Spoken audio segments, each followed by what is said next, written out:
Well, greetings, amazing students, and welcome back to this particular lecture, our part two of Prejudice, Discrimination, and Bullying.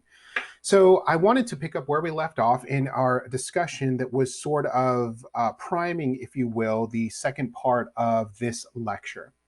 When we left off, we discussed the isms, particularly in what way individuals are discriminated against based on aspects of their identity as a result of prejudiced thoughts or feelings. If you recall, we left off with our last session discussing the definitions of prejudice as well as discrimination in our last lecture. And so we identified that when we begin to treat others differently, that is the form of discrimination. Others, meaning group or individuals. And when we do that based on these factors here, personal attributes, okay, then those are given names. So when we treat someone different, due to age, we refer to as ageism. We have ableism, racism, classism, et cetera, et cetera. So what I would like to do today is continue our discussion of sort of the origin or the roots of where does all of this come from. The notion of race, gender, begin to form roughly around the same age in childhood. And what happens is based on how we are raised throughout our childhood, that leads to our worldview, our understanding of what is considered normal, as well as what is considered abnormal in our environment around us. Based on how we were raised, okay, all of us, and I'm not just speaking to one particular race, one particular religion, all of us, all right, carry with us aspects of what we consider to be privilege, as well as what we consider to be oppression. All of us have opportunities to reap benefits of privilege based on who we are in our societal context, okay, meaning here in the United States, based on what we believe or perceive to be as normal or abnormal. All of us will reap the benefits of some aspect of privilege, and some of us will reap the benefits of oppression. It is not uncommon. In fact, it's quite normal to be both members of a privileged group as well as a oppressed group. And I know that that sounds a little odd. So what I'm going to do is I'm going to give you an example of that. Now, normally in class, I lead an activity where I take you all on what we call a privilege walk. A privilege walk is an opportunity where, as a class, we would line up side by side, shoulder to shoulder with one another, and I would ask you a series of questions. As I ask you those questions, depending on your response, you will take one or a couple steps forward. Sometimes you'll take one or two steps backwards, depending on your response. And at the end of our privilege walk, at the end of those series of questions, based on the questions that I am asking, you would literally see where privilege, all right, is manifesting itself in your own life. Now, I want to caution us for a moment. I know that sometimes when we discuss the matter of privilege, when we discuss the matter of opportunities that are afforded to us, that these conversations can make some individuals uncomfortable. Sometimes a lot of folks say, you know what, I hear people talking about privilege, but I don't really see that privilege playing out in my life. Or I see privilege playing out in other people's lives, but I don't understand where my privilege exists for me in my life. So what I'm going to do is give you a practical example. Now, obviously, because we cannot do this activity in person, I want to show you a video, all right, that will highlight the essence of a privilege walk. And I think this is a really great video that discusses the notion of privilege. Now, for the sake of this lecture, I'm giving you a very light overview of the concept of privilege and how it manifests itself in the way that we treat one another ultimately, which can lead to discrimination, prejudice, and bullying. So if you have additional questions about this content, this material, if this is something that you want to learn more about, or even if this is something where you say, you know what, Dr. Mako, I hear what you're saying, but I don't know if I agree with it. Well, that's absolutely okay. That is absolutely fine. You're not offending me. You're not bothering me at all with that. But you are also more than welcome to come in and let's chat about it. Let's learn more about this topic if this is something that interests you. So what I'm going to do is on the next slide, I'm going to play a video about privilege. And what I'm going to do is at the end of that video, I am going to make a few comments related to the video, which will prepare us to continue our discussion in this lesson.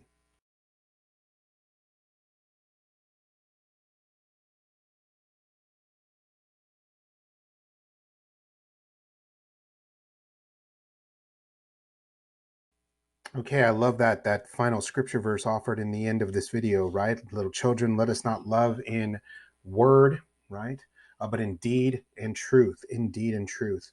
And so sometimes the reality is in life that it's hard.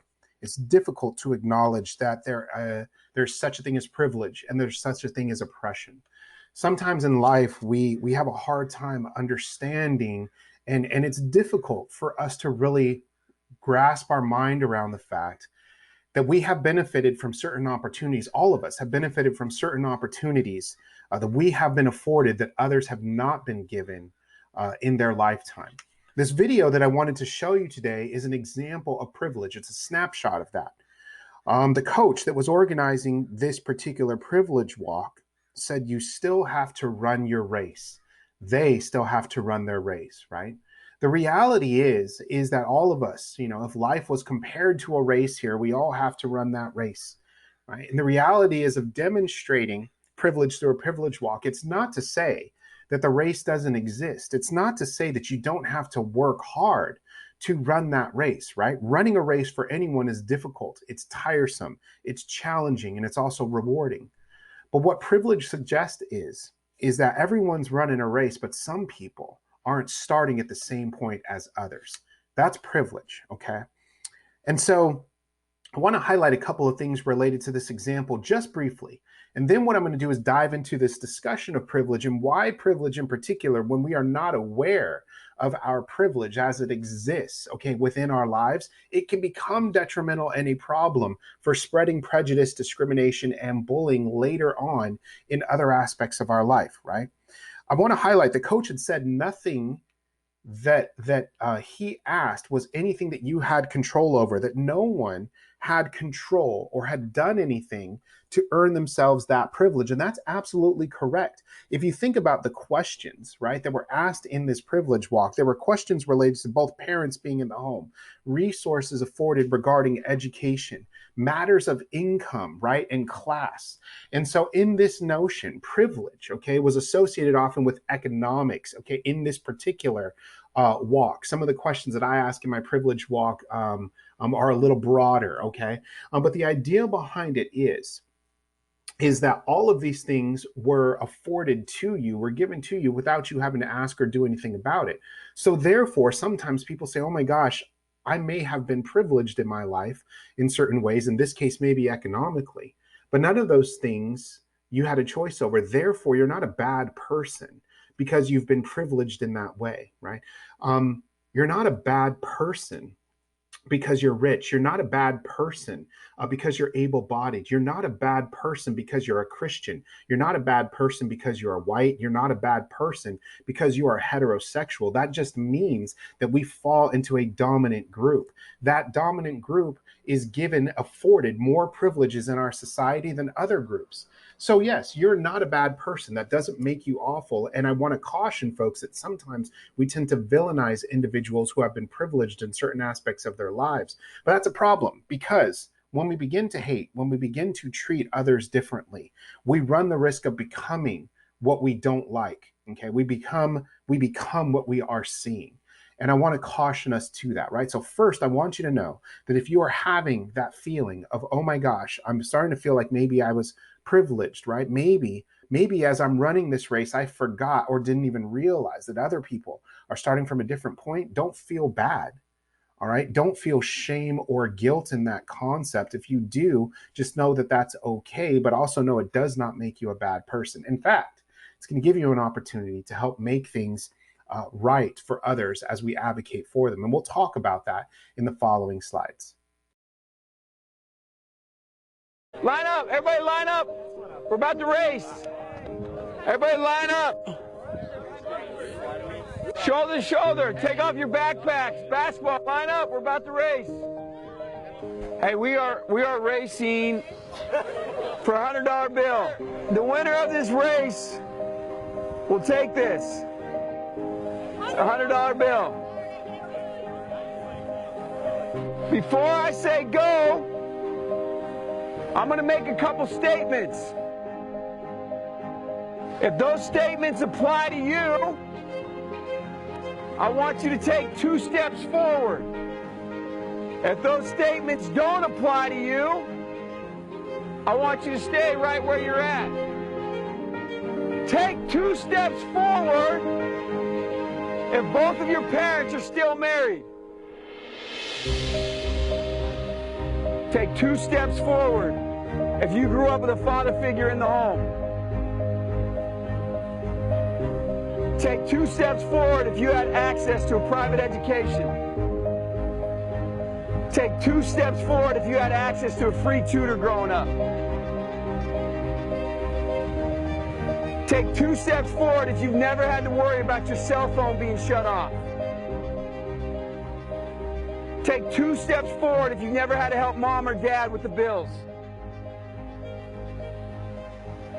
Take 2 steps forward if it wasn't because of your athletic ability, you don't have to pay for college. Take 2 steps forward if you never wondered where your next meal was going to come from.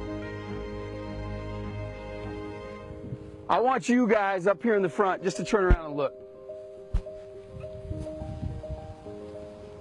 Every statement I've made has nothing to do with anything any of you have done. Has nothing to do with decisions you've made. Everything I have said has nothing to do with what you've done. We all know these people up here have a better opportunity to win this $100. Does that mean these people back here can't race? No. We would be foolish to not realize we've been given more opportunity. We don't want to recognize that we've been given a head start. But the reality is we have. Now, there's no excuse. They still got to run their race. You still got to run your race. But whoever wins this $100, I think it'd be extremely foolish of you not to utilize that and learn more about somebody else's story. Because the reality is, if this was a fair race and everybody was back on that line, I guarantee you some of these black dudes would smoke all of you. And it's only because you have this big of a head start that you're possibly going to win this race called life. That is a picture of life, ladies and gentlemen. Nothing you've done has put you in the lead that you're in right now. When I say go, on your mark, get set, go!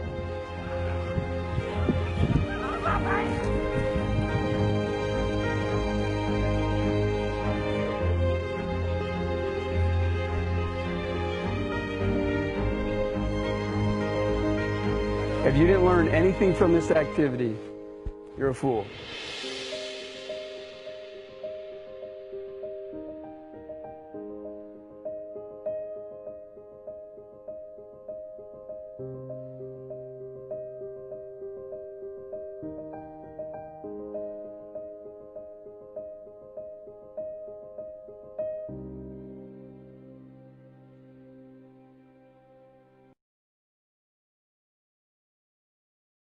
Okay, so in the last video, both the content of the video and my comment at the end led to an introduction of a theoretical concept, or at least a sociological construct, if you will, related to privilege, right? Oppression and privilege. So when we possess a prejudice, right, a thought or a feeling against a particular group, often negative in connotation, right? And then we begin to treat others differently, meaning we discriminate against them. Okay, remember I'm using that language from our last lesson. Then we begin to engage in sometimes what are called oppressive actions related to the privilege that we experience. We begin to oppress others. Remember that fancy word that I had stated, subjugate others, right? Based on personal attributes of their lives. So oppression, when I'm discussing oppression, what oppression means is a process in which individuals, right, from historically higher status in our society, unknowingly or sometimes knowingly, intentionally, with or without any conscious efforts on their part, utilize the entitlements inherent in their status, okay, their privilege, perpetuating a status quo in which other individuals in our society who are lower status are absent of those opportunities. And so what it means, if you notice here, is there's some leeway, right? Again, remember I said, because we come from privilege doesn't mean that you're a bad person, right? Knowingly or unknowingly at times, we can contribute to the oppression of others, even when we don't even mean to. I'm going to give you some examples of how we do that, okay? Now, privilege is when you think something is not a problem for you because it's not a problem for you personally. So you don't think it's a problem for anyone else. Now, I'm gonna explain that for a second too. Now, I know some of you are thinking to yourself, some of you are saying, yes, I get this. This is finally the words that I've been looking for related to this topic. Other viewers are saying, I don't know. I still don't know if this thing is for real. So I understand that. I understand we're gonna have both ends of the spectrum here. And so I wanna continue this discussion with you. So what is privilege, right? Some people have said, and to be quite honest with you, there are some individuals that believe privilege is a myth, that it doesn't exist at all, that privilege is just something that some sociologists and social workers were bored one day and came up with this idea while sitting around a table and said, let's talk about privilege and let's start pointing fingers. And that's not it at all. Privilege is real. Okay, and I want to give you some examples of how this looks. First, what I'm going to do is give you some concepts related to privilege, and then I'm going to use myself as an example, okay? So let's talk about oppression first. If you're walking on the beach, right? Picture taking a long walk on the beach. It's a beautiful sunset. And you know those gusts of wind that sometimes sweep up on the beach and they can feel really heavy, right? They're really strong. Oppression, if you will, is like walking with that wind in your face. Imagine times when you have tried to walk in extremely windy weather and you're taking steps forward, but there's a wind blowing in the frontward part of your face against your body. And what happens? You lean into that wind. You can still move forward. You can still get from point A to point B. But when you're walking with the wind in your face, it's uncomfortable. It's difficult. You aren't able to move as quickly as if the wind wasn't there in your face, right? And you can get to your destination, but you had to have worked a lot harder. That's the notion of oppression, okay? Now, privilege is like walking with the wind against your back, right? So if you're walking with the wind against your back, picture that. You never gone for a jog or a walk and that wind is blowing right up against your back. What happens? Every step that you take seems a little lighter, a little faster, right? You can get to point A to from point A to B, but what you could do is you can get there expending less energy. You can get there more rejuvenated. You can get there taking the same amount of steps with less work. And that is the notion of privilege, right? So privilege doesn't mean, and I just want to clarify this for folks, that you haven't had to work hard to get to where you are. Sometimes people say, well, you know what, I resent the concept of privilege because I had to work hard. I had to bust my butt and work full time in my undergrad, and I earned where I'm at. Absolutely. That doesn't mean that you didn't earn it, right? Privilege doesn't mean that life is easy for you. It means that others had to work even harder to get to the same place. Okay, so what privilege means is that you had a few more opportunities in certain aspects of your life that other people didn't have. And those people that didn't have that, okay, can possibly achieve those same dreams throughout their life, but they are going to have to work a lot harder. They are walking with the wind in their face, okay? And so I want to reemphasize this piece, okay? I don't like to villainize individuals when they're coming from a privileged place. I myself am coming from a privileged place. I'm going to tell you that, and I'm going to be completely transparent with you and lay out a few areas and where my life is privileged in the next slide. So I want you to know that. So when you are privileged, it does not mean that you are a bad person. But what we do need to be aware of is how our privilege impacts others. Awareness, okay, the term that we use to define an awareness of our privilege is referred to as checking our privilege. Checking our privilege, becoming aware of how we fit into certain dominant groups within our society. And so we can use our privilege to advocate and create opportunities for others. Now, I want to be careful, you know, as social workers, at times we're doing a lot of advocating, right? We talk about advocating and being an advocate. When we're talking about oppression specifically and privilege, I want to caution us. I want to steer us away from using the term that we are going to advocate for our group. And rather, I would like to draw us to, we are going to advocate with our group. So if there is an oppressed group, all right, that we are working with, and we're truly working with them, then we want to advocate with them. We want to give the voice to the group who is oppressed, not become their voice. Because remember, we are coming from a place of privilege.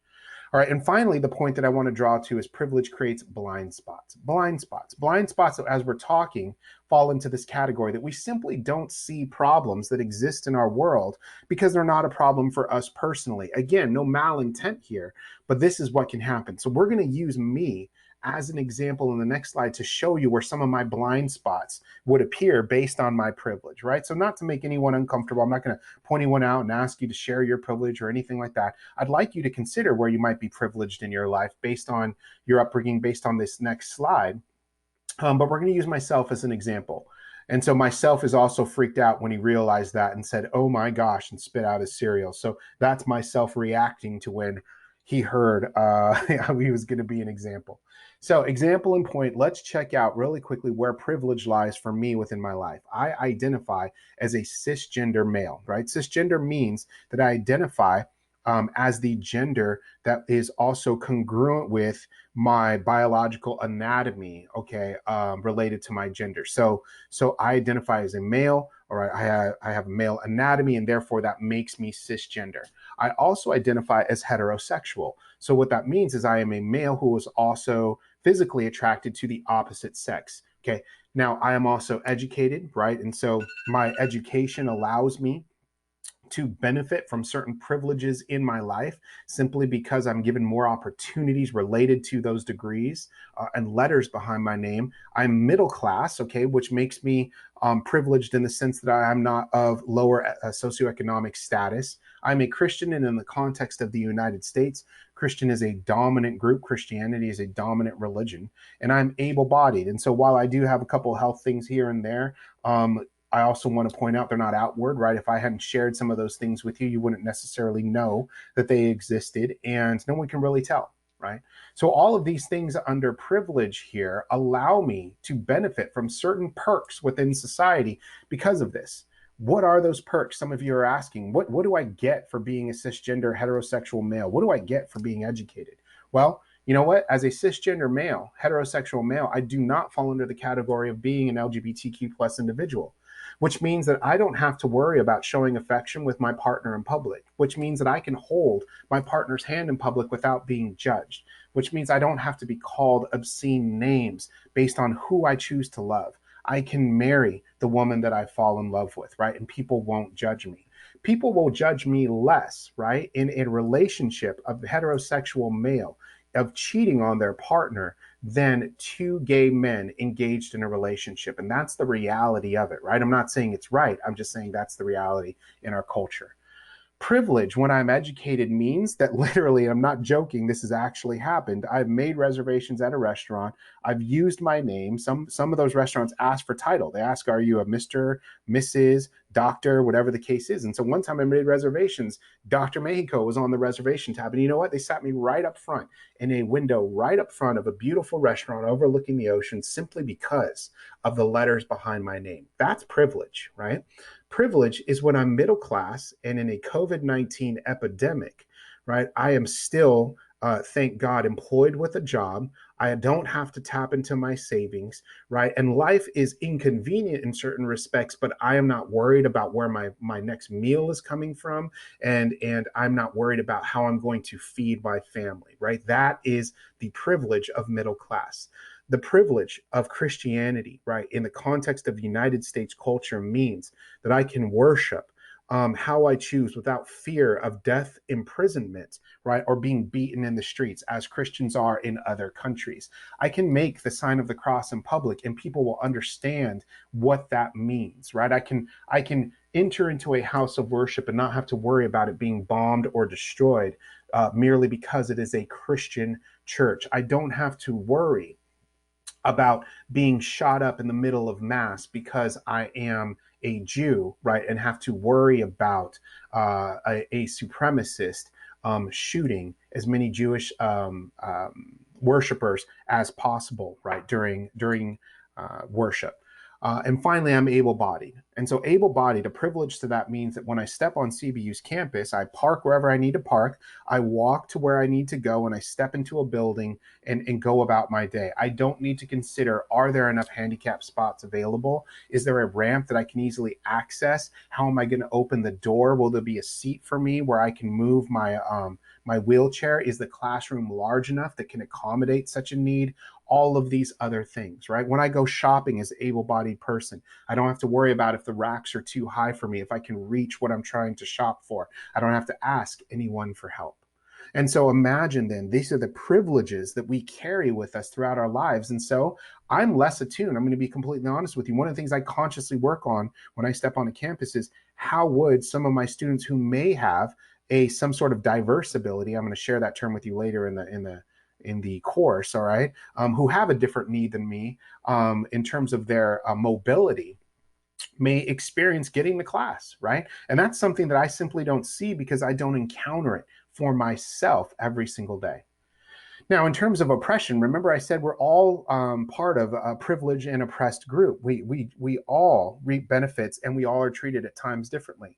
I'm a person of color, right? And so we know that there are opportunities given where if I am applying for a job, even though I'm a male and may have an advantage over females, if I am now applying for the same job with an individual that has the same education, the same professional background as me, but who is not a person of color, is also a male, and we go in to apply for a job, statistically, the individual who's not a person of color has a higher rate of getting that job before I do, right? Let's look at another factor. Even though I'm able-bodied, I refer to myself as festively plump. Some of you all refer to that as chunky, chubby, whatever the case is, right? Gordo if you're into Spanish. And so the idea behind it is that people are going to make certain assumptions about me, right? People are going to assume that I'm lazy. Some people will assume that I'm sloppy, right? But they've never been to my house. They don't know that I wake up at 5 o'clock every morning and still go for a run and jog, and that my metabolism simply is non-existent, right?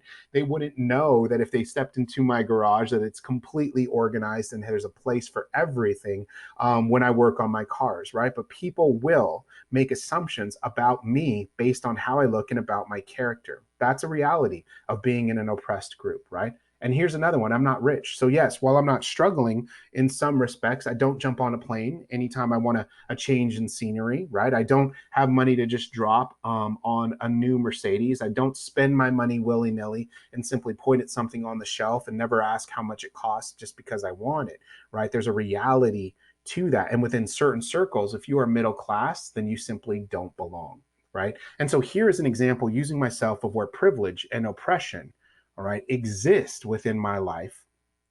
And by being attuned to my privilege, what I can be aware of is how I am given certain benefits and need to advocate with others, all right, to be able to receive those same benefits of being in privileged categories.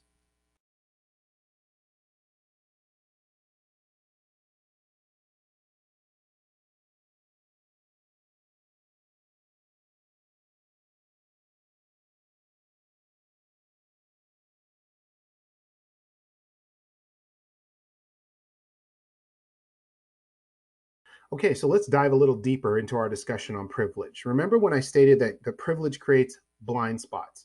And when we have blind spots, we simply don't see problems that exist in our society because they're not problems for us, right? We may be innocent in that. We may not consciously want to treat others differently. We may even feel bad about the fact that others are treated differently based on oppressive practices of discrimination, right? But the reality is that at times what that does is that allows us, when we have blind spots, we haven't checked our privilege, we're not aware of it, that we may unintentionally see and do things, all right, in our lives that are oppressive, okay, and discriminatory in nature without even realizing it.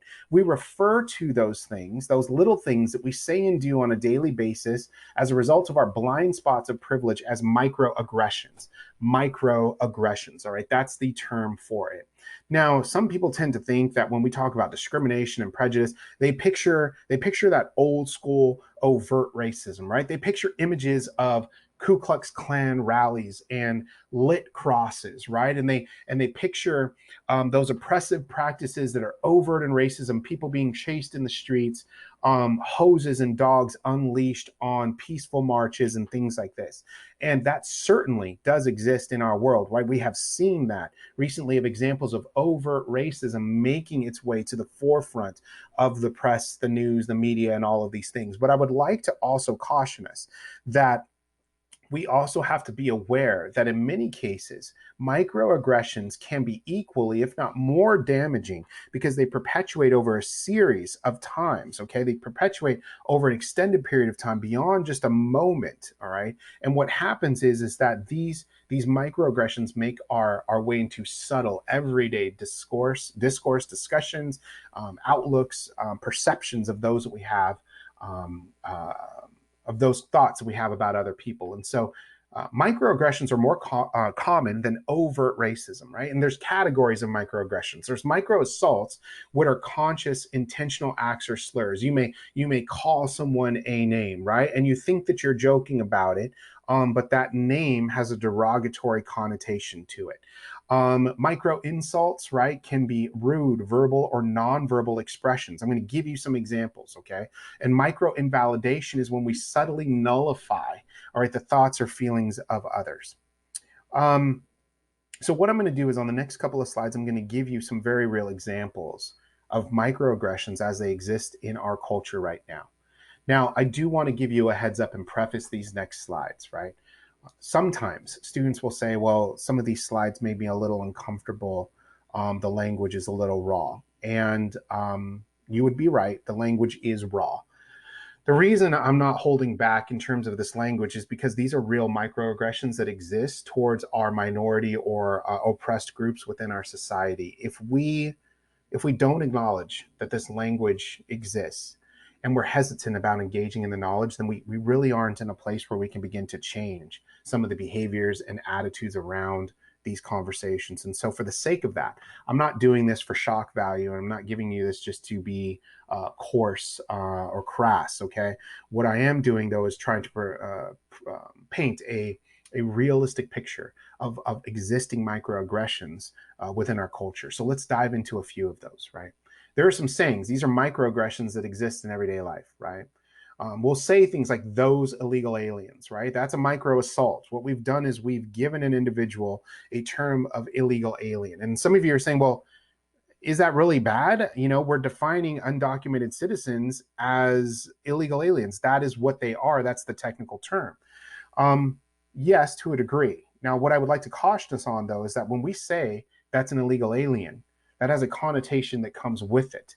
We have seen rhetoric, not only in political campaigns, but also, in addition, in the common public spheres of conversation, defining almost all illegal immigrants, okay, as rapists, murderers, criminals, drug traffickers, whatever the case is, individuals coming to steal your job. And so if you use the term illegal alien and it has that connotation, what you are doing now is you're preventing the individual from seeing that person as a person. Remember, we are all still children of God, and we are created in God's image, and therefore we have a right to dignity. So when I give someone a social label and say that you are an illegal alien, what I'm saying is you're no more than that. You're not a father, all right? You're not a husband. You're not a carpenter, a hard worker, right? You're not an individual who's maybe also Christian. You're not a believer in family or values, right? No, you're just an illegal alien. And as a result of that, you probably could be a rapist, a murderer, a this and that, right? And that is a problem because what it does is it nullifies our dignity as a person. You'll hear this term, a couple of terms that float around in our culture, particularly within the US, right? We'll say things like, that's so gay. Man, that song was so gay, right? Or man, don't say that, man, that's so gay. Or no homo, and we'll call people that term. And what we don't realize, okay, is that individuals who are of the LGBTQ plus community have been beaten, have been killed, murdered, chased, ridiculed, all right, legislated to the point where they are no longer seen as an individual. Again, not a person. They are only defined by their gender expression and their sexual orientation. And so if you were to ask a person, you know, why is being gay such a bad thing? All right. um, it gives the implication when we say this terminology that if you are gay, that you've done something wrong. There is something fundamentally wrong with you, and that is a problem. Let's talk about ghetto, right? So we hear this phrase, that's so ghetto. You'll hear that all the time, right? In pop culture, hip hop culture, whatever the case is, you'll hear the term, man, that's so ghetto. You'll even hear terms, people embrace the term saying, I'm ghetto, you're ghetto, whatever the case is. I want to caution us of this language. Ghetto was a term referred to a block, square blocks of living under horrific conditions in World War II. When Nazi Germany came to power, they enacted a series of laws which prevented the Jewish citizens throughout Europe to be able to live a normal life. And what happened was is that Hitler made sure that over a period of time, over a period of a year, through a series of legislation referred to as the Nuremberg laws, that Jewish citizens were oppressed.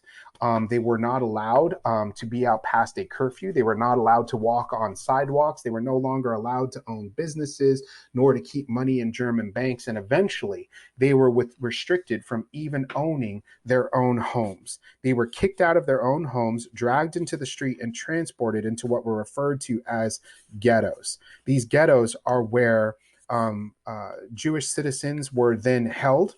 They were then living in small apartments with massive numbers of strangers around them.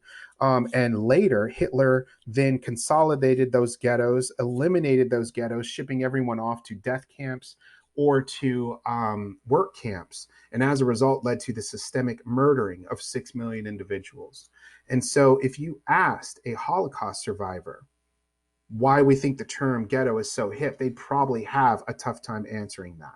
It would stir up visions of absolute horror for them. So when we use the term ghetto, we have to be careful not to impress or lighten the experience, negate the experience of those who have survived those awful experiences.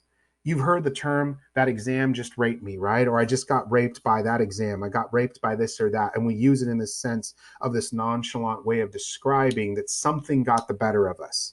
I'm sure that many of you can understand that if you spoke to a victim or survivor of sexual assault, that rape is neither funny nor is it something to be taken lightly, right? And so when we use that language, it minimizes the fact that someone was sexually assaulted, right? We'll say things like that's so retarded. What's important to understand is that individuals with a cognitive need, right, a neurological need, whatever the case is, that may be different from ours, it's not always outward, right? Sometimes individuals can have a diverse ability that we may never see. And so when we say something like, oh, that was so retarded, and we don't realize that the person sitting next to us maybe has a learning disability, maybe needs a little bit of help reading or processing something cognitively, we are insulting that person. We are reducing them down to their diagnosis. And this final one here, really quickly, I want to give you an example of a microaggression here, is he looks like a terrorist. What does a terrorist look like exactly, right? We have in our head in the United States what we believe a terrorist looks like. But I would cause us and push us to think a little bit that our vision of a terrorist is very limited and does not always align with the statistics of terrorism in our country. The majority of terrorist acts occur internally in the form of active shooters, okay, by primarily middle class, suburban or rural white shooters, males, okay, middle-aged males. Yet when we talk about what a terrorist looks like, we often picture someone, quite frankly, that looks like me.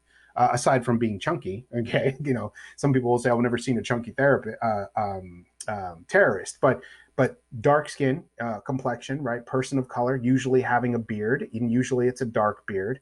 And what we would say is probably that person looks like a terrorist, maybe based if they're dressed according to how some Middle Eastern countries would dress. If they have a signal based on how they are dressed or appear, that maybe they are also perhaps Muslim, then this would be another concern. And so we have labeled an individual as a terrorist based on how they look, even when that appearance isn't consistent with the statistics, okay, of terrorism within our country, okay. The next few slides, what I'm going to do is continue to give you a couple of examples of microaggressions as they exist. And we won't spend as much time on those, but I wanted to unpack these for you so you understand sort of the root of why these microaggressions are problematic and can lead to prejudice, discrimination, and bullying.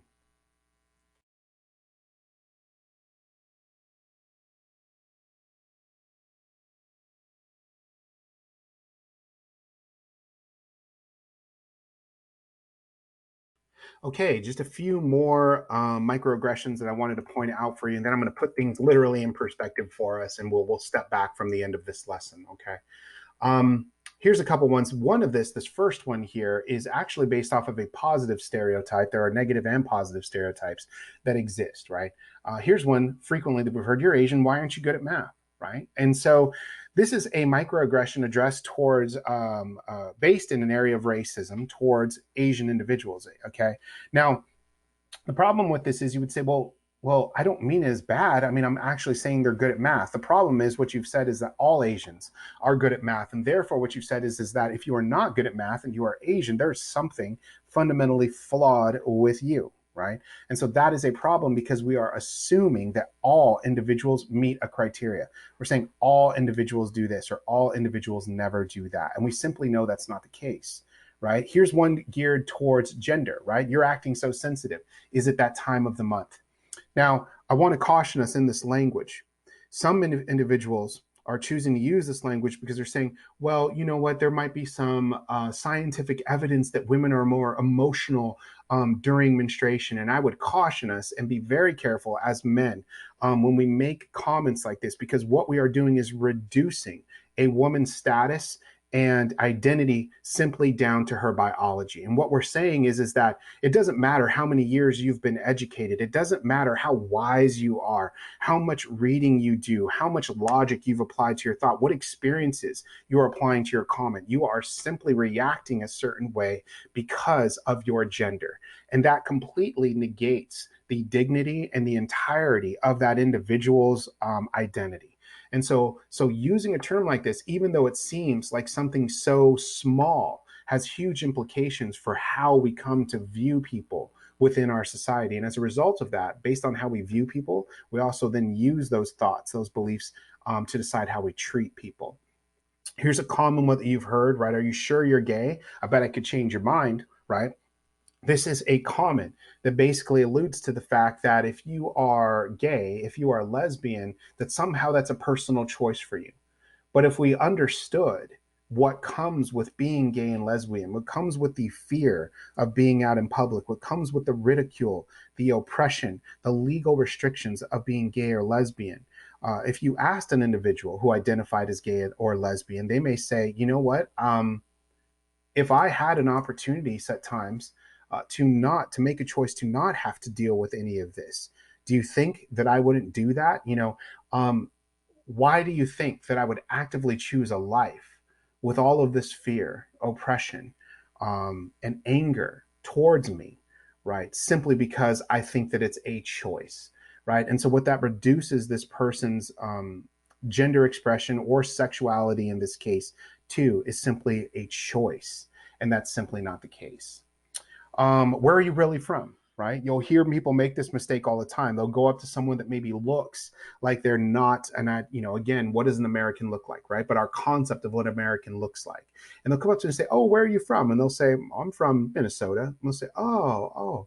I'm sorry, where is your family from? And they'll say, Minnesota, right? And so there's this awkward moment in there where someone made an assertion that you don't look like what we think a typical American should look like. And therefore, we want to ask, where are you from? This is a notion of ethnocentrism. Okay. I don't even see you as Black, right? Now, I want to caution us with this. A lot of folks have said for a while, and in I would say the 80s and into the 90s, we had a strong push of this notion of being colorblind, right? And so people would say, well, look, I don't even see you as Black. I just see you as a human being. I see you as a person that I love. And even though that sounds like some innocent language and it doesn't sound too awful. I mean, this person is coming from a good place, right? They want to see you for who you are. But what the problem is when we say something like that, when we say, I don't see you as black, what we're saying is that we're negating, we're nullifying the experience of that individual who has lived a very different life and been treated very differently at times simply because of their skin color. And so what we're saying to that individual is when we say, I don't see you as black, what we're also saying is, I don't see, nor do I understand the oppression that you've gone through. I don't see or understand how you've been treated differently as a result of your color. I don't see or understand that when you go out for a jog in the morning, that your wife worries that you won't come back. I don't see or understand that when you get pulled over by a police officer, that you're worried if this is the last time you're going to see your kids. I don't see or understand that when you apply for a job, you already have written it off in your head that it's a no and are prepared to go to the next interview simply because of your color. I don't see or understand that you have to be conscious of how you dress, how you speak, if your music is too loud, because other people have already stereotyped you as a profile because of your skin color. And so what happens is that we negate to realize the real experience of an individual because we don't acknowledge their skin color. This is where at times you've seen this movement. There's been a lot of discussion around the notion of all lives matter and Black lives matter, right? And so a lot of folks were saying, well, we're coming from a place of we want people to recognize that all lives matter. And what the Black community is not saying, okay, and we want to be careful about this, Black Lives Matter doesn't mean that only Black lives matter. What Black Lives Matter movement is trying to convey is that there have been centuries of oppression, murder, okay, marriages being broken, families being sold off into slavery. Individuals don't even know their real names, from where they have come from Africa, because they were brought here against their will, and their families never knew their real names. The names that they have been given were the names of their slave owners. And so the Black Lives Matters movement is not saying that only Black lives matter. They're saying, please see us and hear us and recognize the fact that Black lives matter too, that Black lives matter as well. And if you can treat individuals who are Black as our lives matter, then we will reach a place where all lives matter the same. And that is where the origin of this conversation comes from. So you can see how microaggressions, although very small, just a common tiny little statement, right, can have huge implications on our identity and who we are and how we see and treat people around us. Okay, so here's something that I want to say to you all before we move into our very next slide. I want to say thank you for diving into this lesson. Thank you for, if you haven't clicked stop and moved on with your day at this point, thank you for continuing with the content. I want to say thank you truly for engaging in this. Remember, I had promised you that the content that we discuss in here won't always be comfortable, but it's going to be safe, right? And remember, I reminded you, you don't get an A for agreeing with Dr. Mexico, right? But all I've asked you to do is remain open to the content that I give you so that you understand that throughout our lifespan, we are impacted by multiple areas, not only in our genetics and how we've been born, right? But also simply by our environment. This is one of those things when we talk about prejudice, discrimination, and bullying, right? That has powerful implications for our development throughout our lives. All right. And so when we move into the next slide, we are done with the content for this lesson. I want to bring things back into a perspective where all of this seems manageable, where maybe you don't feel overwhelmed or intimidated by the content. So I hope the next slide and our conversation you will find interesting.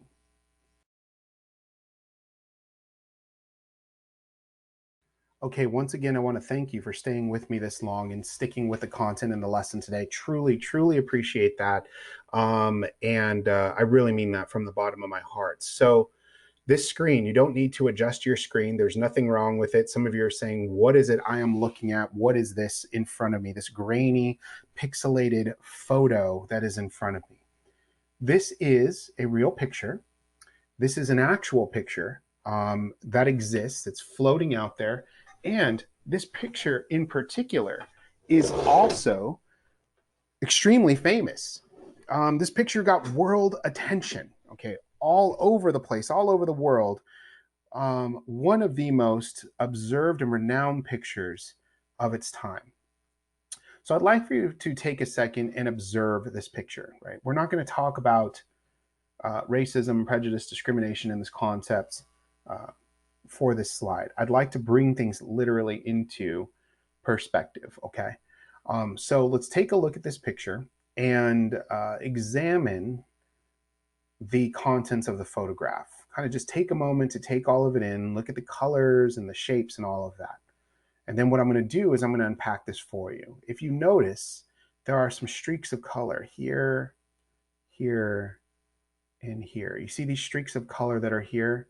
These are light rays, okay? These are light rays that are floating in this picture.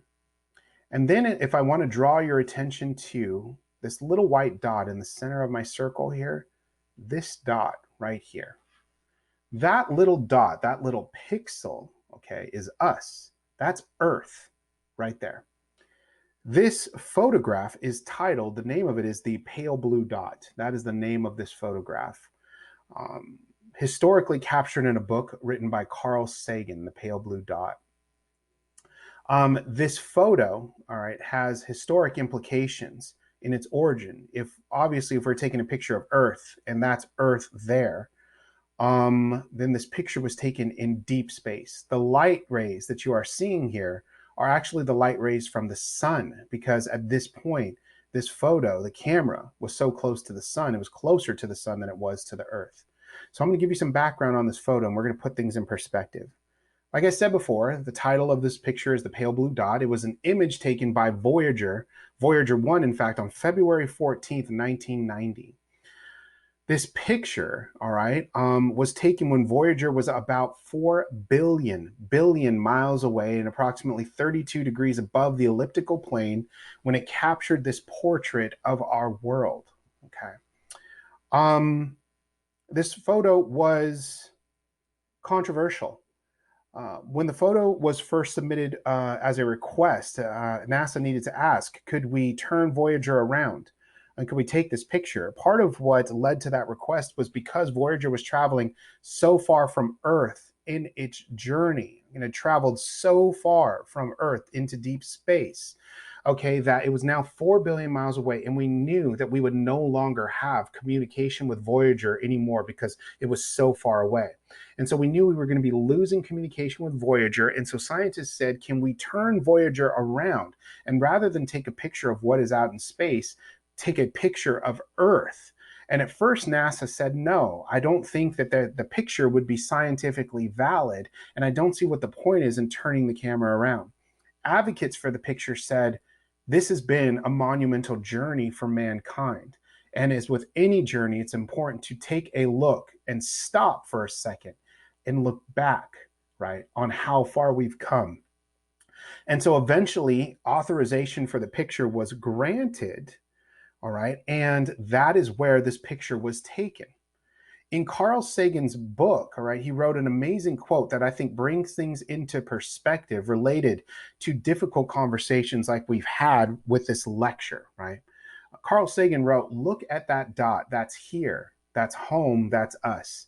On it, everyone you love, everyone you know, everyone you've ever heard of, every human being who ever was, lived out their lives.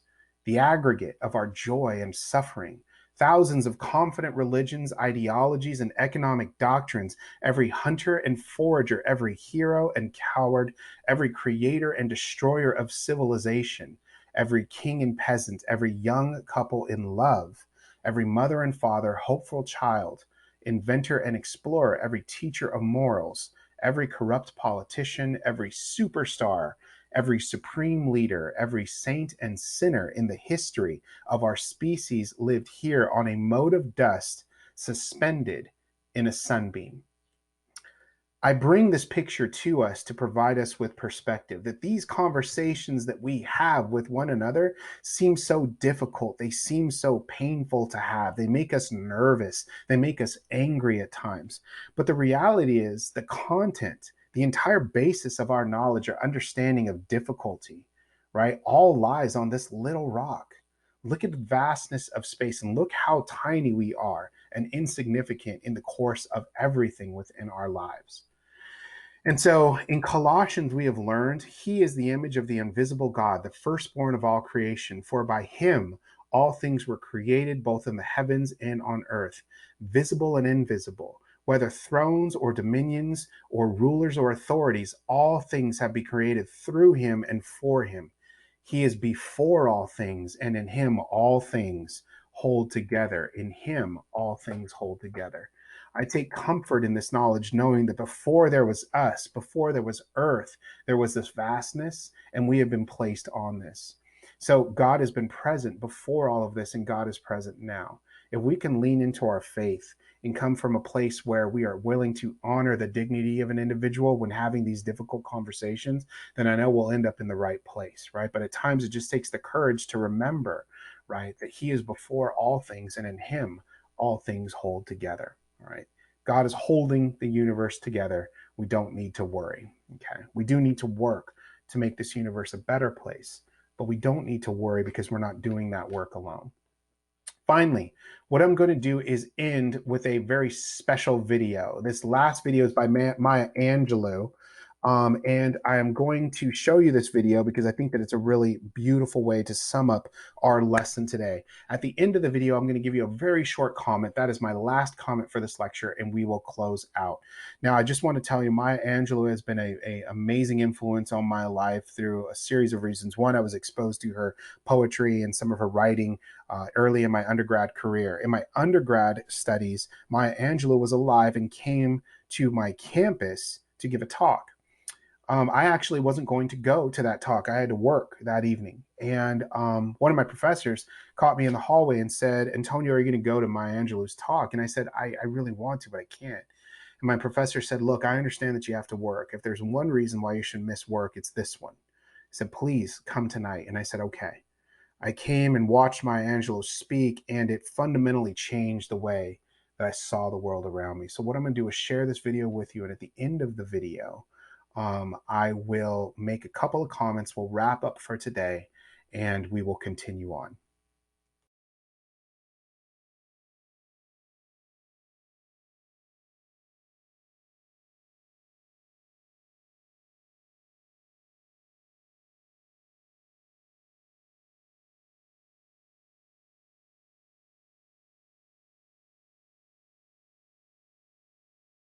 I absolutely love that message from Maya Angelou, and I think it really brings things back into perspective, right? When we are feeling overwhelmed, when we're feeling like we don't even know what to say anymore because sometimes we're just afraid of insulting someone. What we're called to do is sometimes we don't have to say anything, right? Maya Angelou had said we are just called to be a rainbow in someone else's cloud. That's it. Be a rainbow, be kind, right? Remember all the ways that individuals have treated you with kindness, that have expressed love towards you, right? That have honored your dignity throughout your lives. Some people did that with words. Other people did it with a smile. Other people did it with a hug. Other people did it with a small gift, right? Other people did it with giving you a little grace when they known maybe you had made a mistake and they didn't beat you up for it, right? And so really what we're called to do here in the helping professions when it comes to lifespan development is just be a rainbow in someone else's cloud. Be prepared to spread that joy, to spread that light to someone else. And I believe that if that's what our intent is, and if that's where we're coming from, we can overcome a lot of these obstacles and difficult conversations in our life because we're spreading joy, right? We're being a rainbow in someone else's cloud. And so on the next slide, we'll go ahead and finish out with our centering. I want to say thank you, and we'll go ahead and get ready to close out this lesson. African-American song, 19th century, which is so great. It says, when it looked like the sun wasn't gonna shine anymore, God put a rainbow in the clouds. Imagine. And I've had so many rainbows in my clouds. I had a lot of clouds. But I have had so many rainbows. And one of the things I do when I step up on a stage, when I stand up to translate, when I go to teach my classes, when I go to direct a movie. I bring everyone who has ever been kind to me with me. Black, white, Asian, Spanish-speaking, Native American, gay, straight, everybody. I say, come with me. I'm going on the stage. Come with me, I need you now. Long dead, you see? So I don't ever feel I have no help. I've had rainbows in my clouds.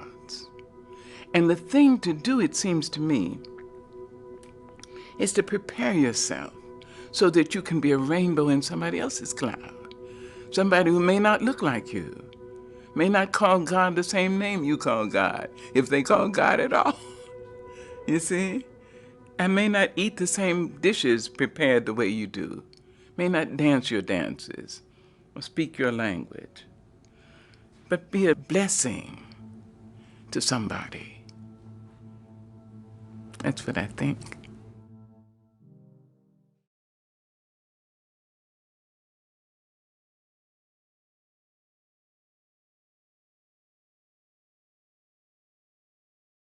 Okay, and finally, the light at the end of the tunnel, time for us to center, time for us to draw into our relationship with God and the fact that we aren't having these conversations alone, as difficult as they are, because God is present in all of them, right? Our scripture verse for today comes from Romans. Rejoice in hope, endure in affliction, persevere in prayer. And our scripture or focus word for today will be perseverance. Perseverance.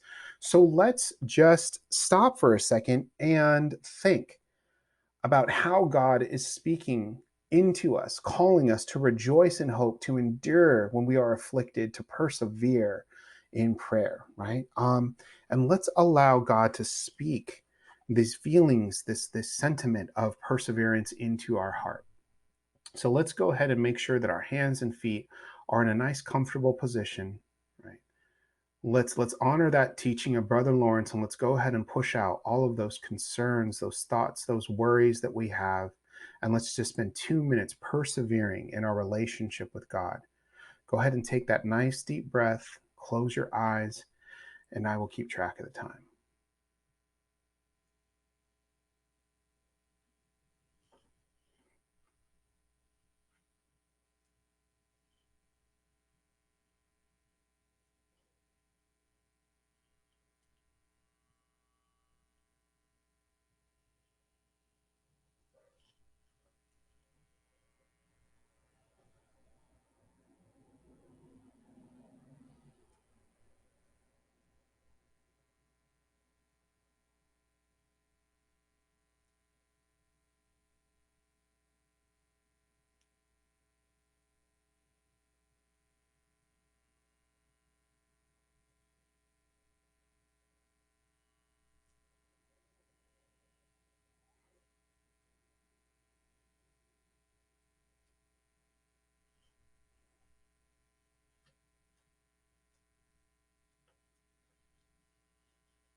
All right, I want to go ahead and open your eyes, take that nice deep breath, right, and come on back. I want to say thank you all so much. I appreciate you all more than you know. Thank you for continuing to engage with the content. Thank you for being uncomfortable at times for the sake of growing, right, in our understanding of lifespan development and the world around us. I'm here. I'm ready to help. So if you need anything, just shoot me an email. Know that I continue to pray for you always.